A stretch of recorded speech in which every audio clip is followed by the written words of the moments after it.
Good evening everyone. मैं Sandeep Kaur Jagdev educational hub से तुहाडा स्वागत करती हाँ। जिवें कि तुहानूं पता है कि बहुत सारे कॉम्पीटेटिव एग्जाम चल रहे हैं। एक दो दिनों में सारे पुलिस के एग्जाम हो रहे हैं। हैड कांस्टेबल, इंटैलीजेंस का पेपर है, सब इंस्पैक्टर का पेपर है। आने वाले मंथ के भी काफ़ी सारे एग्जाम्स ने, अगे जनवरी तक प्री ट्रिपल एसबी के ऑलमोस्ट सारे पेपर हो जाने हैं। ठीक है, उन्होंने पेपरों के जिमें कि तुहानूं पता ही असीं तुहाडे लई काफ़ी सारे लैक्चरस पहलां तो लैके आ रहे हैं। उन्होंने लैक्चरस नूं ही कंटिन्यू करते हुए अज असीं तुहाडे लई एक करंट का टॉपिक लैके आए हैं। वो टॉपिक का नाम की है नोबल प्राइज़। तुहाडे आने वाले सारे पेपरों के लिए ये नोबल प्राइज़ वाला टॉपिक काफ़ी हैल्पफुल होगा। सो साडा अज दा टॉपिक की है नोबल प्राइज़। हुण नोबल प्राइज़ स्टार्ट करन तो पहलां सानूं थोड़ा जिहा पता होना चाहिए भी ये नोबल प्राइज़ की है। ठीक है, असीं हर साल सुनते हैं कि हर साल नोबल प्राइज़ अनाउंस किए जाते हैं, डिफरेंट एरियाज़ दिते जाते हैं। रियल च नोबल प्राइज़ की ने? असल च ये नोबल प्राइज़ स्टार्ट किहदे नाम तो होए आ? एक स्वीडन का बंदा सीगा एल्फ्रेड नोबल। ठीक है, एल्फ्रेड नोबल के नाम तो इन्हां प्राइज़ की शुरुआत मनी जाती है। Alfred Nobel. हुण एल्फ्रेड नोबल की सीगा? ये बंदे ने काफ़ी सारे खेतरों च काम किया। ठीक है, तो आपदी जो इसकी डैथ हुई सी तो डैथ जान लगी जी आपकी विल लिख के गया सी, उहदे विच इहने कहा सी कि मेरी डैथ तो बाद मेरा जिहड़ा सारा धन वो काहदे च कॉन्ट्रीब्यूट किया जाए? नोबल प्राइज़ च। मतलब कि मेरी डैथ तो बाद मेरे नाम ते नोबल प्राइज़ स्टार्ट होणगे, जिन्हां दे विच जिहड़ा सारे मतलब जिन्हां ने ह्यूमन काइंड दे लई प्रीवियस ईयर्स दे विच जां आउण वाले सालों के विच जिहड़े वधिया काम करनगे, कोई फिजिक्स के खेत्र च, कैमिस्ट्री के खेत्र च, मैडिसन के खेत्र च, पीस के खेत्र च, लिटरेचर के खेत्र च, इकनॉमिक्स च वधिया काम करूगा तो उन्होंने की है नोबल प्राइज़ दिते जाणगे। ठीक है, जिहड़े नोबल प्राइज़ की शुरुआत आ ये मनी जाती है 1901 तो। जिहड़ा एल्फ्रेड नोबल सी, एल्फ्रेड नोबल की डैथ तो हो गई सी 1893 च, पर ये जिहड़े नोबल प्राइज़ है स्टार्ट कदों होए आ? 1901 च। जो नोबल प्राइज़ स्टार्ट होए सी तो उस टाइम ते 5 कैटागरीज स्टार्ट होए सी। ठीक है, मैडिसन सी, फिजिक्स सी, कैमिस्ट्री सीगी, पीस सीगी ते लिटरेचर सीगा। पर जो इकनॉमिक्स का नोबल प्राइज़ है वो लेटर ऑन स्टार्ट किया गया। हुण तुहाडे लई क्वेश्चन ये आ सकता भी जिहड़ा करंट नोबल प्राइज़ वो किहनूं मिलिया? डिफरेंट बई मैडिसन का किहनूं मिलिया? ठीक है, लिटरेचर का किहनूं मिलिया? सो साडे लई सब तो पहला की आउंदा वा? सो आपां 2022 के नोबल प्राइज़ स्टार्ट करन लगे हाँ। हुणे रीसेंटली दो तीन दिन पहले ही अनाउंस होए आ। सब तो पहला नोबल प्राइज़ कहदा वा? मैडिसन का। ठीक है, मैडिसन के खेत्र में 2022 का नोबल प्राइज़ किहनूं मिलिया? प्रोफैसर स्वांते पैबो। नाम की है उहदा? प्रोफैसर स्वांते पैबो। हुण इस बंदे ने मैडिसन के खेत्र च काम की कीता? इस बंदे ने साडी ह्यूमन काइंड, साडे मनुखां दे जेनेटिक्स नूं डिस्कवर किया। इहने 2 जीन्स एवें दे डिस्कवर कीते जिहदे तो पता लगूगा कि साडी मनुखां दी उत्पत्ति किवें होई। एवोल्यूशन ऑफ ह्यूमन काइंड नूं डिस्कवर करन दे लई इहने की है 2 ह्यूमन काइंड्स दे जीन्स डिस्कवर किए आ। ठीक है, सो इहदी ये डिस्कवरी दे लई इहनूं प्राइज़ दिता गया नोबल प्राइज़ ऑफ, इहनूं आपां मैडिसन का प्राइज़ भी बोल दिंदे आ ते फिजियोलॉजी का प्राइज़ भी बोल दिंदे आ। सो नाम की उहदा? प्रोफैसर स्वांते पैबो। इस तो बाद नैक्सट नोबल प्राइज़ आउंदा वा लिटरेचर का। ठीक है जी, लिटरेचर का नोबल प्राइज़ आ किहनूं मिलिया वा? एने अरेनक्स। एने अरेनक्स आ लेडी आ, उहदी फोटो लगी हुई है। ठीक है, लिटरेचर के खेत्र में मिलिया। इहने की आ? पर्सनल मैमरी, यादाश्त नूं लैके इहने काफ़ी सारा लिटरेचर लिखिया इस चीज़ नाल रिलेटेड भी उहदी रूट्स, उहदियां इंस्ट्रेजमेंट्स की हुंदियां, किस तरीके दियां यादाश्त दियां साडियां जड़ां हुंदियां, किद्दां असीं उहनूं आपां समझ सकते हैं, उस चीज़ को लैके इन्हें काफ़ी सारिया बुक्स लिखियां। सो वो इनू की नोबल प्राइज़ मिलिया? लिटरेचर का नोबल प्राइज़। नाम वह की आ? एने अरेनक्स। सो 2 नोबल प्राइज़ पहला आप देखिए, नाम थोड़े जे इन्हां दे डिफिकल्ट होंदे आ। सो सब तो पहला की आ? फिजियोलॉजी ते मैडिसन का की आ? स्वांते पैबो। इस तो बाद लिटरेचर का की आ? एने अरेनक्स। हुण इस तो बाद नैक्सट आउंदा वा नोबल पीस प्राइज़। और नोबल पीस प्राइज़ पढ़न तो पहले मैं तुहानूं थोड़ा जिहा दसना चाहनी हाँ। जिहड़े बाकी दे सारे नोबल प्राइज़ आ वो दिते जांदे आ स्वीडन च। स्वीडन साडी एक स्कैंडिनेवियन कंट्री आ। ठीक है, उपर कंट्री आ। सो स्वीडन दे विच सारे नोबल प्राइज़ दिते जांदे आ। पर जिहड़ा नोबल पीस प्राइज़ आ ये किहड़ी कंट्री च दिता जांदा? नॉर्वे च। ठीक है, ये नॉर्वे च दिता जांदा। बाकी दे सारे नोबल प्राइज़ कित्थे दिते जांदे आ? स्वीडन च। अगे आपां पढ़ भी लवांगे कि कित्थे कित्थे दिते जांदे आ। सो जिहड़ा नोबल का पीस प्राइज़ है किहनूं मिलिया? Ales Bialiatski. ठीक है। एलिस बेलास्टकी ਉਹਦੀ ऑर्गेनाइजेशन आ organisation memorial and organisation centre for civil liberties. हुण इस बंदे नूं ये नोबल प्राइज़ क्यों मिलिया जां इस ऑर्गेनाइजेशन नूं क्यों मिलिया, क्योंकि इन्होंने ह्यूमन राइट्स से काम किया।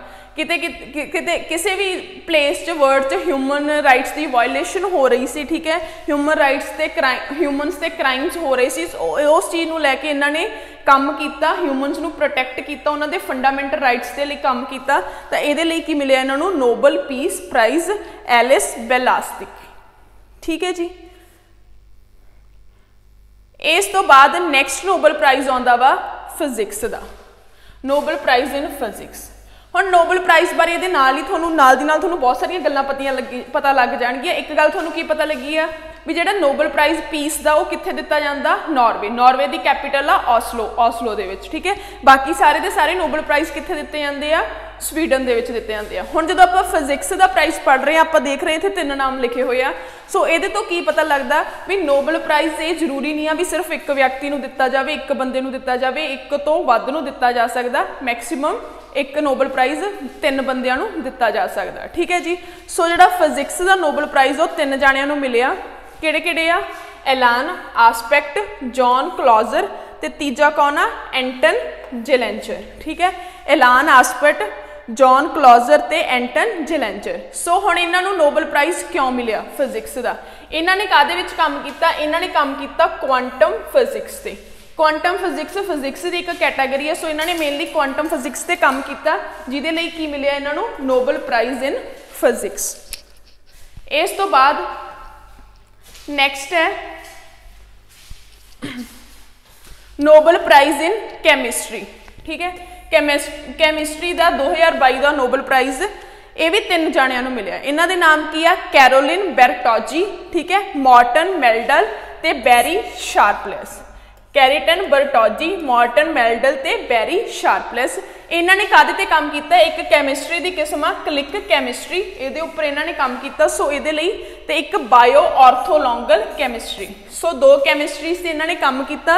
ये 3 बंदियां नूं काहदे विच कैमिस्ट्री दे विच प्राइज़ मिलिया, जिन्हां चों एक विमेन आ, ठीक है, कैरोलिन बर्टोजी, ते 2 मैन ने मॉर्टन मेल्डल ते बैरी शार्पलेस। इस तो बाद नैक्सट आता वा इकनॉमिक्स का। हुण इकनॉमिक्स के प्राइज़ बारे खास चीज़ की है, जिहड़ा इकनॉमिक्स का प्राइज़ आ जदों 1901 दे which first time Nobel prize दिते गए सी, तो उदों ये प्राइज़ स्टार्ट नहीं किया गया सी, इहनूं बाद च स्टार्ट किया गया। स्वीडन की सेंट्रल बैंक आ, जिवें साडे इंडिया की सेंट्रल बैंक आ RBI, उवें स्वीडन की बैंक आ सिवरेजिस बैंक। सो सिवरेजिस बैंक के प्राइज़ देने का काम करती है इकनॉमिक्स का, उन्होंने ये बाद में स्टार्ट किया सी। सो ऐदकी 2022 का जिहड़ा इकनॉमिक्स का नोबल प्राइज़ आ वो 2 जाणियां नूं मिलिया, बेन एस बर्नेक ते डॉगलस W डायमंड, ठीक है। इन्हां नूं क्यों मिलिया, क्योंकि इन्होंने बैंकिंग ते जिहड़े साडे वर्ल्ड च फाइनैंशियल क्राइसिस चल रहे आ उन्हां ते इन्हां ने की आ रिसर्च की आ, for the research on banking and financial crisis. Clear है जी। इस तो इलावा एक जाने नूं होर मिलिया, 3 जाणियां नूं मिलिया सॉरी, फिलिप एच डाइबबिग, ठीक है। सो 3 जाणियां नूं इकनॉमिक्स का प्राइज़ दिता गया, Ben S Bernanke, Douglas W Diamond and Philip H Dybvig. So एक बार आप रिपीट करते हैं, नाम थोड़े जे इन्हां दे डिफिकल्ट ने। सब तो पहला काहदा पढ़िया आपां, फिजियोलॉजी ते मैडिसन का। क्यों मिलिया, क्योंकि उन्होंने ह्यूमन काइंड्स के जिहड़े अर्ली ह्यूमन सी, साडे इंचेस्टर सी, साडे वारिस सीगे, साडियां उपरलियां पीढ़ियां वाले लोग सी, उन्हां दे की है जीन्स डिस्कवर कीते आ। किहड़े बंदे ने, प्रोफैसर स्वांते पैबो ने। इस तो बाद लिटरेचर का किनू मिलिया, NA एरेनक्स नूं मिलिया, क्योंकि इन्हें की परसनल मैमरी ते काम किया, यादाश्त ते काम किया। इस तो बाद जिहड़ा पीस प्राइज़ वो किनू मिलिया, एलिस बेलास्टकी नूं। क्यों, क्योंकि इन्हें ह्यूमन राइट्स ते मनुखों के हकों ते काम किया, तो इनू की मिलिया नोबल पीस प्राइज़। इस तो बाद कौन आ, फिजिक्स का 3 जाणियां नूं मिलिया, एलन आस्पेक्ट, जॉन क्लॉजर ते एंटन जेलेंचर। क्यों, क्योंकि इन्होंने क्वांटम फिजिक्स से काम किया।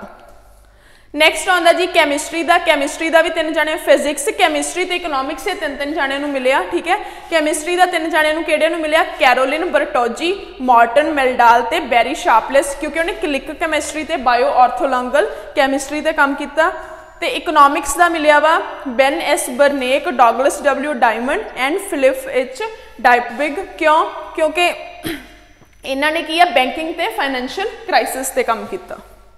ਸੋ ਇਹ ਸੀਗੇ ਜਿਹੜੇ 2022 ਦੇ ਨੋਬਲ ਪ੍ਰਾਈਜ਼ਸ ਨੇ। ਹੁਣ ਥੋੜਾ ਜਿਹਾ ਅਸੀਂ ਦੇਖਦੇ ਹਾਂ ਵੀ ਉਹ ਜਿਹੜੀ ਮੈਂ ਤੁਹਾਨੂੰ ਪਹਿਲਾਂ ਸਟੋਰੀ ਦੱਸੀ ਸੀ ਉਹੀ ਆ ਕਿ ਐਲਫਰਡ ਵਿਲ ਉਹਦੀ ਡੈਥ ਹੋ ਗਈ ਸੀ 1893 ਦੇ ਵਿੱਚ।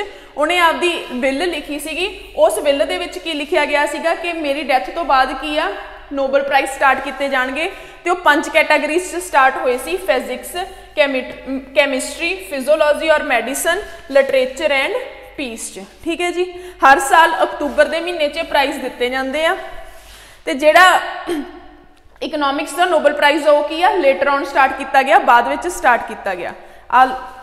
Economics was also added to the category. ਤੇ ਹੁਣ ਕਿੰਨੇ ਆ ਨੋਬਲ ਪ੍ਰਾਈਜ਼ 6 ਕੈਟਾਗਰੀਜ਼ ਦੇ ਵਿੱਚ ਦਿੱਤੇ ਜਾਂਦੇ ਆ।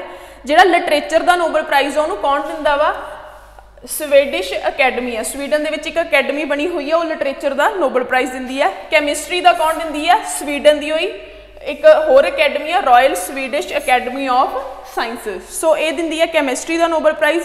ਇਸ ਤੋਂ ਬਾਅਦ ਆ ਗਿਆ ਪੀਸ ਦਾ ਕੌਣ ਦਿੰਦੀ ਆ ਨਾਰਵੇਜੀਅਨ ਨੋਬਲ ਕਮੇਟੀ। ਹੁਣ ਤੁਹਾਨੂੰ ਮੈਂ ਦੱਸਿਆ ਸੀ ਬਾਕੀ ਸਾਰੇ ਕਿੱਥੇ ਦਿੱਤੇ ਜਾਂਦੇ ਆ ਸਵੀਡਨ 'ਚ, ਪਰ ਜਿਹੜਾ ਪੀਸ ਪ੍ਰਾਈਜ਼ ਹੈ ਇਹ ਕਿੱਥੇ ਦਿੱਤਾ ਜਾਂਦਾ ਨਾਰਵੇ 'ਚ। ਨਾਰਵੇ ਦੀ ਜਗ੍ਹਾ ਕਿਹੜੀ ਆ ਔਸਲੋ ਨਾਰਵੇ ਦੀ ਕੈਪੀਟਲ ਆ, ਉੱਥੇ ਦਿੱਤਾ ਜਾਂਦਾ।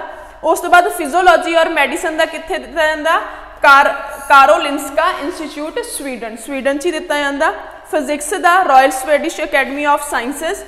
ਤੇ ਇਕਨੋਮਿਕਸ ਦਾ ਕੌਣ ਦਿੰਦੀ ਆ ਸਵੀਡਨ ਦੀ ਜਿਹੜੀ ਸੈਂਟਰਲ ਬੈਂਕ ਉਹਦਾ ਨਾਮ ਕੀ ਆ ਸਿਵਰੇਜਸ ਰਿਕਸ ਬੈਂਕ। ਆਈ ਹੋਪ ਤੁਹਾਨੂੰ ਨੋਬਲ ਪ੍ਰਾਈਜ਼ਸ ਸਮਝ ਆ ਗਏ ਹੋਣਗੇ। ਤੁਹਾਡੇ ਆਉਣ ਵਾਲੇ ਪੇਪਰਾਂ ਲਈ ਇਹ ਕਾਫੀ ਹੈਲਪਫੁਲ ਹੋਣਗੇ। ਇਹਨਾਂ ਦੇ ਨਾਮਾਂ ਨੂੰ 1-2 ਵਾਰੀ ਰਿਪੀਟ ਕਰੋਗੇ ਤੁਹਾਨੂੰ ਯਾਦ ਹੋ ਜਾਣਗੇ। Thank you so much.